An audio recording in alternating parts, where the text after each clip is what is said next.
This is Radio Health Journal. I'm Reed Pence. This week, for birth mothers in adoptions, stigma and silence persist. How do I not feel shame and guilt every single day? The magnitude of making that decision and then living with it is almost impossible. One mother shares her experience when Radio Health Journal returns. I'm Nancy Benson, host of Radio Health Journal. If you enjoy listening to Radio Health Journal, you'll also like our sister show, Viewpoints, which covers a wide array of topics from education to history to the environment. Here's a preview of what they're covering this week on Viewpoints. I had to learn to do that for myself, too, to give myself some grace and flexibility. I'm normally very hard on myself as an educator. The lessons learned as students and teachers head back into the classrooms once again. Then it's a spectrum like anything. I mean, people try to differentiate low carb and keto, and they're really sort of the same. It depends on how low you keep your carbs and whether you're in ketosis or not. The conversation around keto. I'm Marty Peterson. And I'm Gary Price. These stories in depth this week on your public affairs magazine, Viewpoints. Listen to Viewpoints on your favorite radio station and subscribe and listen to shows anytime on Apple Podcasts and Google Play.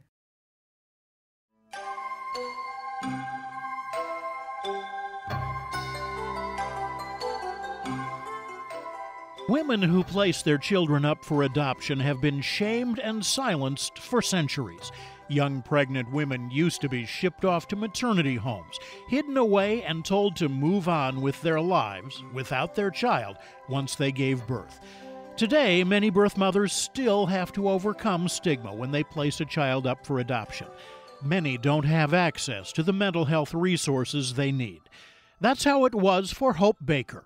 At 21 years old, she placed her son in an open adoption. After she gave birth, her whole world changed. I was going through carrying this on my shoulders and struggling with alcohol, just trying to numb myself and trying to figure out, how do I hold this inside? And how do I not feel shame and guilt every single day? How do you go on with your life when you know that your child is living in this world, but in a whole completely separate world, whether it's an open adoption or not? I mean, the magnitude of making that decision and then living with it is almost impossible. I mean, there are some days where it's impossible, even for me now, 8 years out. Baker's book about her experience is called Finding Hope, A Birth Mother's Journey into the Light. Birth mothers are sometimes the forgotten side of adoption. We think about those who are adopted, about 2% of U.S. residents, or 6 million people. We consider how they may never know who they really are, and the mental health struggles that come with that, because they were part of a closed adoption. But a closed adoption also means the birth mother likely knows nothing about the adoptive parents or what became of her child. And that's how it goes about. And a lot of these cases and older adoptions, right, and generations ago, this is how all adoption was done. So you see a huge rate of people now who are searching for either their children they placed for adoption or the adoptees looking for their birth parents. So as you look at the industry now, primarily adoptions are open. Whether there's different levels of openness. I mean, I know birth moms who literally spend holidays with the children they place for adoption.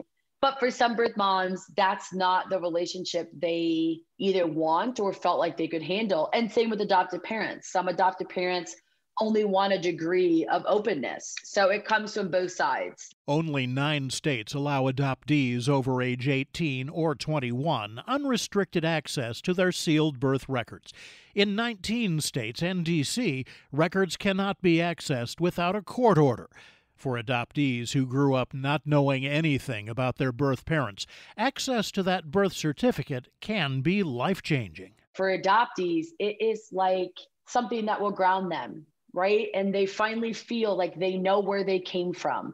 They have the piece of paper that shows who they are. As a birth mom, I have my son's original birth certificate sitting in my office. And I look at it every single day as a reminder that for a moment in time, he was mine and only mine. And my name is on that birth certificate as his mom. And that document is one of the most important, I wouldn't call it a possession, but just one of the most important things to me, because it's the one thing that I have that says that, yes, I'm his mom. That history of silence and secrecy has meant that many birth mothers have never felt safe to talk about it in the way they desperately need. Baker says COVID-19 has changed some of that by normalizing remote communication. Birth mothers are often more comfortable sharing their stories via video instead of having to do so in person. When COVID hit, one of the bonuses for birth mothers was that everything went virtual. So you no longer had to go show your face at a meeting or try to find a support group. You could join virtual groups and you could keep your video off. And so I have been in many groups where there have been women in their 70s. And there's one woman in particular who I constantly think about on that support group. That was the first time she had ever told anybody that she had placed a baby for adoption. And this woman was in her 70s. And this is the reality of a lot of birth moms, and not just back then. Even today, it was the shame your parents, the church, the maternity home you went to, the agencies you worked with. It was the entire system putting that shame on you. Jeanette Yoff agrees. She's a foster and adoption therapist in Los Angeles and founder of the Celia Center, a nonprofit supporting anyone connected to foster care. Yoff was also an adoptee herself at age 7. Her birth mom had mental health issues and was unable to care for her, and her birth father rejected her when she sought him out as a teenager. Today, Yoff is passionate about keeping families together when possible. Mental health services for her birth mother might have helped, but she says when she first began working with adoptees and birth parents as a foster care social worker with DCF Los Angeles, she was stunned at how birth mothers were being treated. There was such a negative stigma towards birth parents that was shocking and demoralizing and inhumane. The treatment, the disregard, the disrespect, and understanding just the conversation we're having, the unmet mental health needs for birth parents. And DCFS is about keeping children safe, but who's supporting and helping that birth family find and have and receive the resources that they need to be parents? Part of that, sadly, is grieving. Moving through grief is necessary to survive long-term with mental health relatively intact. But Yoff says stigma and shame prevent birth mothers from being able to experience grief and begin to move through their trauma. It's acceptable for a birth mother to have grief for, maybe a period of a short amount of time, right? Most birth mothers are told, if you love this child, you will go on with your life. Forget this ever happened. So it's not acknowledged to begin with. Grief seems unacceptable for birth mothers. And it's a short while that, she may feel grief, but it's not acknowledged that this is going to last a lifetime. And birth mothers are not provided with education, psychoeducation, that grief is normal. We want to give them permission to exercise their grief, exercise this choice that they're making, which is a sacrifice. For Baker, the expectation that she would move on stunted her emotional recovery. Without the freedom to have open conversations with friends or family or seek mental health treatment, she says she self-medicated with drugs and alcohol. The year after I placed, there were moments where I had to call my mom and say, I think I'm going to die, because I'm putting myself in situations that are so dangerous because I can't get out of whatever's going on. I don't know how to fix myself. I don't know how to get over this as they tell you to do. How do you get over such a huge, the magnitude of that decision of placing your child?